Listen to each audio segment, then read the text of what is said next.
Varavoor government ഹൈസ്കൂളിലെ വൈദ്യുതി സംവിധാനം പൂർണ്ണമായും തകരാറിലായിരുന്നുവെന്ന് കെഎസ്ഇബിയുടെ മഹസർ. ക്ലാസ് മുറിയിലെ ഫാനിലേക്കുള്ള വയറിംഗിന്റെ ജോയിന്റ് തകരാറിലായിരുന്നു. കോൺക്രീറ്റ് തകർന്ന ഭാഗത്താണ് വയറിംഗിന്റെ ജോയിന്റ് ഉണ്ടായിരുന്നത്.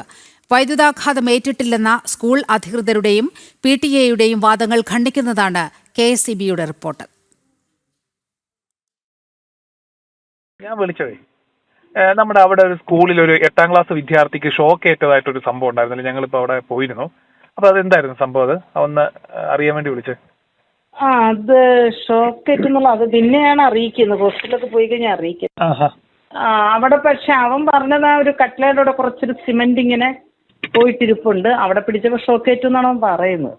പക്ഷെ ഞങ്ങള് പിടിച്ചു നോക്കി, ഇപ്പം വെള്ളിയാഴ്ചയാണൊക്കെ അറിയുന്നത്. വെള്ളിയാഴ്ചയും ചെന്ന് നോക്കി, ഇന്നും ചെന്ന് നോക്കി. അന്നേരമൊന്നും ഞാൻ മാത്രമല്ല, PTA-ക്കാരും പിന്നെ അവിടുത്തെ മാഷന്മാരും ടീച്ചേഴ്സും ഒക്കെ ചെന്ന് കൈ തൊട്ട് നോക്കുമ്പോൾ അവിടെ ഒന്നും സ്റ്റോക്കൊന്നും ഇല്ല. അത് എങ്ങനെയാണെന്നുള്ളത് എനിക്കറിയില്ല. അപ്പം അതെ, അവിടെ വെള്ളം വന്നിരുന്നു, ആ സമയത്ത് വെള്ളം വന്നിരുന്നു, അങ്ങനെയാണ് ഏറ്റവും. അവിടെ അങ്ങനെ വെള്ളത്തിന്റെ അംശം ഞങ്ങൾ വെള്ളിയാഴ്ച നോക്കുമ്പോ കണ്ടില്ല. ഒരു തരി ഇങ്ങനെ കോൺക്രീറ്റ് ഒരു മൂലയ്ക്ക് ഒത്തിരി ഇങ്ങോട്ട് പോകുന്നിരിപ്പുണ്ട്, അത്രേ ഉള്ളൂ. ആണല്ലേ? അതായത് ഈ വ്യാഴാഴ്ച ദിവസം വൈകുന്നേരമാണ് ഷോക്ക് ഏറ്റതെന്നാണ്. പക്ഷെ വെള്ളിയാഴ്ചയാണ് ഞങ്ങളെ അറിയിച്ചത്. ആണല്ലേ? അപ്പൊ നമുക്ക് അങ്ങനെ ഒരു സംഭവമായിട്ടൊന്നും തോന്നിയിട്ടില്ല അല്ലേ? ഇല്ലില്ല. ഞങ്ങള് മൂന്നാല് പേര് ഞങ്ങള് കൈ വെച്ച് നോക്കി, പക്ഷെ ഷോക്കൊന്നും വന്നിട്ടില്ല. പക്ഷെ കുട്ടിയുടെ കൈക്ക് ഒരു ചെറിയ വയ്യാഴികയുണ്ട്, പ്രശ്നങ്ങളും ഉണ്ട്. ഓക്കെ. എന്നപ്പോ ഇതുമായിട്ട് ബന്ധപ്പെട്ട് നമ്മുടെ സ്കൂളിൽ വേറെ പ്രശ്നമില്ലെന്നാ പറയുന്നത് അല്ലേ? വരവൂർ ഗവൺമെന്റ് ഹയർ സെക്കൻഡറി സ്കൂളിലെ അധ്യാപകരുടെയും PTA-യുടെയും എല്ലാ വാദങ്ങളും ഖണ്ഡിക്കുന്നതാണ് കെഎസ്ഇബിയുടെ സൈറ്റ് മഹസർ. വരവൂർ ഗവൺമെന്റ് ഹയർ സെക്കൻഡറി സ്കൂളിലെ 8ാം ക്ലാസ് വിദ്യാർത്ഥിക്ക് ഷോക്ക് ഏറ്റിട്ടില്ല എന്ന് വരുത്തി തീർക്കാനുള്ള സ്കൂളിന്റെയും CPM സംവിധാനത്തിലുള്ള PTA-യുടെയും എല്ലാ ശ്രമങ്ങളെയും തകർക്കുന്നതാണ് കെഎസ്ഇബിയുടെ പുറത്തു വന്നിട്ടുള്ള സൈറ്റ് മഹസർ. കഴിഞ്ഞ വ്യാഴാഴ്ചയാണ് 8ാം ക്ലാസ് വിദ്യാർത്ഥിക്ക് ക്ലാസ് മുറിക്കുള്ളിൽ നിന്നും ഷോക്കേറ്റത്. സ്കൂൾ വിടുന്നതിന് 15 മിനിറ്റ് മുമ്പാണ് സംഭവം നടക്കുന്നത്.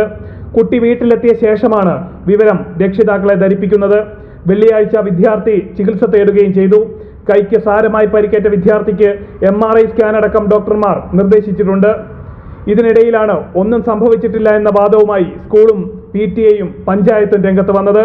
എന്നാൽ ഈ വാദങ്ങളെല്ലാം തള്ളിക്കൊണ്ട് കെഎസ്ഇബിയുടെ സൈറ്റ് മഹസർ പുറത്തു വന്നതോടെ പ്രതികരിക്കാൻ സ്കൂൾ അധികൃതർ തയ്യാറായിട്ടില്ല. വിദ്യാർത്ഥിക്ക് ഷോക്കേറ്റു എന്ന് പറയുന്ന സ്ഥലത്തെ കോൺക്രീറ്റ് ഭിത്തിക്ക് വിടവുണ്ടെന്നും ഈ ഭാഗത്തെ വയറിങ്ങിന് ജോയിന്റ് ഉണ്ടെന്നും മഹസറിൽ ചൂണ്ടിക്കാണിക്കുന്നു. വൈദ്യുതാഘാതമേറ്റ ദിവസം നല്ല മഴയും കോൺക്രീറ്റിന്റെ വിടവിലൂടെ വെള്ളവും ഒലിച്ചിറങ്ങിയിരുന്നുവെന്നും കുട്ടിയും പറഞ്ഞിട്ടുണ്ട്. ക്ലാസ് മുറിക്കുള്ളിൽ ഫാനിന്റെ 2 സ്വിച്ചുകൾ തകരാറിലായിരുന്നു. ഈ സ്വിച്ചുകൾ ശനിയാഴ്ച മാറ്റി സ്ഥാപിച്ചുവെന്നും റിപ്പോർട്ടിൽ വ്യക്തമാക്കുന്നു. വിദ്യാർത്ഥിക്ക് ഷോക്കേറ്റ വിവരം പുറത്തായതിനു ശേഷമാണ് ക്ലാസ് മുറിക്കുള്ളിലെ സ്വിച്ചുകളടക്കം മാറ്റി സ്ഥാപിച്ചതെന്നും വ്യക്തം. വീഴ്ച വരുത്തിയ അധ്യാപകർക്കെതിരെ ശക്തമായ നടപടി സ്വീകരിക്കണമെന്ന ആവശ്യവുമായി BJP-യും രംഗത്ത് വന്നിട്ടുണ്ട്. ജനം, തൃശൂർ.